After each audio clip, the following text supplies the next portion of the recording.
గురూజీ 72 గంటల్లోనే ఫోన్లోనే అద్భుతమైన జ్యోతిష్య పరిష్కారం చూపిస్తారు. నమ్మండి, నమ్మకపోండి, ఇది నిజం. శ్మశాన కాళి రుద్ర చౌడీదేవి ఆరాధకులు నంబర్ 1 వశీకరణ స్పెషలిస్ట్.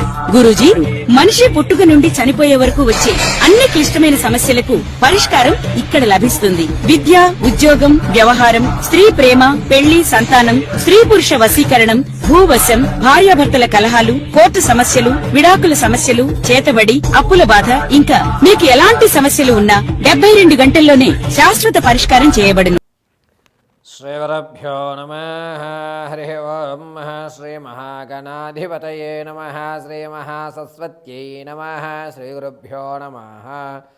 హరి ఓం. ఈ ఫిబ్రవరి 17వ తారీఖున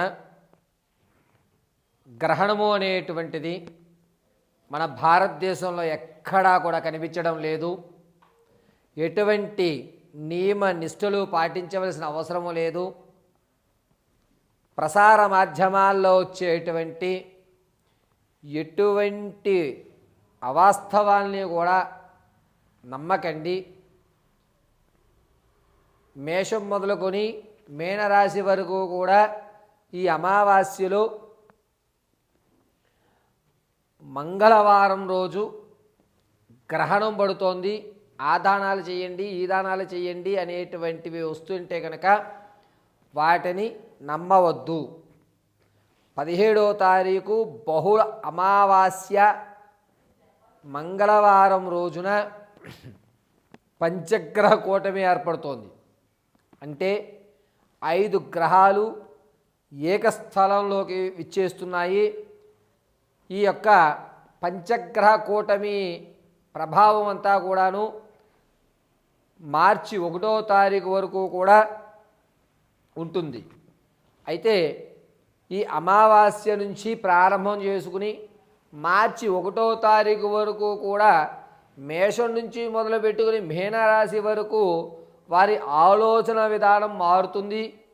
ఈ ఆలోచన విధానం వల్ల మేషం మొదలుకొని మీనరాశి వరకు కూడా ఆర్థికంగా ఏదన్నా మంచి అవకాశాలు కానీ, ఆకస్మికమైన ధనం లభించడం కానీ, లేదా ఆర్థిక ప్రణాళికలో మార్పులు చెందడం కానీ, అప్పులు తీరేటువంటి మార్గాలు కానీ ఎటువంటివి ఏమన్నా ఉన్నాయా, ఏమన్నా ప్రమాదాలు జరిగేటువంటి అవకాశం ఉందా, మేమేమన్నా కొత్త పనులు ప్రారంభం చేయాలి అంటే కనుక ఈ సమయంలో చేసుకోవచ్చా, వీటన్నిటినీ కూడా మనం ఒకసారి పరిశీలన చేద్దాం. ఈ 17వ తారీఖు నుంచి 1వ తారీఖు మార్చి 1వ తారీఖు వరకు ఆదివారం వరకు అన్నమాట, మేషం మొదలుకొని మీనరాశి వరకు జరిగేటువంటి ప్రభావాలు, ఫలితాలు అన్నీ కూడా గోచార రీత్యా మీకు తెలియజేయడం జరుగుతుంది. ఈ గోచార రీత్యా ఫలితాలను శ్రద్ధగా ఆలకించుకోండి. వ్యక్తిగతమైన జాతకానికైతే మాత్రం కింద స్క్రోల్ అవుతున్న నెంబర్ను సంప్రదించండి. అయితే పంచగ్రహ కూటమి వల్ల ఏ ఏ రాశి వారికి ఏ విధమైన ఫలితాలు సంభవిస్తున్నాయి అనేటువంటి విషయంలో మనం విడివిడిగా రాశి 12 రాసుల వారిని కూడా మనం ఒకసారి పరిశీలన చేద్దాం. శ్రీ గురుభ్యో నమః. హరి ఓం. ద్వాదశ రాశుల్లో 7వదైనటువంటి తులారాశి ఈ 17వ తారీఖు బహుళ అమావాస్య మంగళవారం నుండి ప్రారంభం చేసుకుని త్రయోదశి ఆదివారం 1వ తారీఖు మార్చి 1వ తారీఖు వరకు కూడా పంచగ్రహ కూటముల వల్ల ఏ విధమైన ఆర్థిక ఇబ్బందులు కలుగుతున్నాయి అంటే, వీరు ఇంతకుముందు నేను ధనం ఇచ్చేస్తాను అని నమ్మి పలికి మీ దగ్గర ఎవరైతే ధనం తీసుకున్నారో వారు ధనం ఇవ్వకపోవడం, నేను నమ్మిన వాళ్ళు నన్నే మోసం చేశారు అనేటువంటి విషయాన్ని గ్రహించడం, నేను ఎవరికి కూడా ఇక నుంచి ధనం ఇవ్వకూడదు అని ఒక నిర్ణయానికి రావడం చేస్తూ ఉంటారు. ఆర్థికంగా ప్రణాళిక అనేటువంటిది ఇబ్బంది పడినా సరేలే మనం ఇదే స్థాయిలో ఉండాలి అనేటువంటి ఒక నిర్ణయానికి తెచ్చుకుంటుంటారు. పైగా ఆర్థికంగా కొంచెం ఇబ్బంది పడుతూ ఉంటారు. ఇబ్బంది పడటమే కాదు, ధనం మీ దగ్గర అవసరార్థం లేకపోయినా మీరు ఎవరినైతే అడుగుదామని ఆలోచిస్తున్నారో ఆర్థిక ప్రణాళికలో కొన్ని మార్పులు ఉన్నా కూడా ఆ మార్పులు మీరు చేయలేకపోవడం, ఇలా చేసి ఉండుంటే బాగుండునే అనేటువంటి ఒక పశ్చాత్తాపానికి అయితే వస్తుంటారు.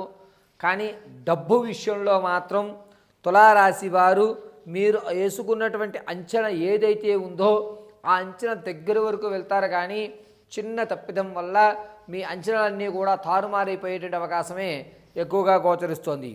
రవి, బుధుడు, రాహువు మిథున లగ్నంలోని చంద్రుడు శుక్రుడితోడు కలియక ఉండడం వల్ల కాస్త మీ ఆలోచన ధోరణి అంతా కూడా తప్పు తడకలుగా ఉండడం జరుగుతుంది. 1వ తారీఖు వరకు కూడా మీ ఆర్థిక ప్రణాళిక అంచనా వరకు వెళ్ళి ఆగిపోవడం అనేది జరగడం వల్ల కాస్త ఇబ్బందులు పడేటువంటి అవకాశమే ఎక్కువగా గోచరిస్తోంది. పైగా తులారాశిలో ఉన్న విద్యార్థులకు జ్ఞాపక శక్తి పెరుగుతుంది. ఈ జ్ఞాపక శక్తి పెరగడం వల్ల మీరు అనుకున్నటువంటి ఉత్తీర్ణత అనేటువంటిది లభిస్తూ ఉంటుంది. పైగా ఈ తులారాశి వారు ఆరోగ్యం విషయంలో కొంచెం జాగ్రత్తగా ఉండండి. ఎందుకు అనగా వచ్చేటువంటి 19వ తారీఖు నుంచి మార్చి 1వ తారీఖు వరకు కూడా ప్రమాదం అనేది పొంచి ఉంది.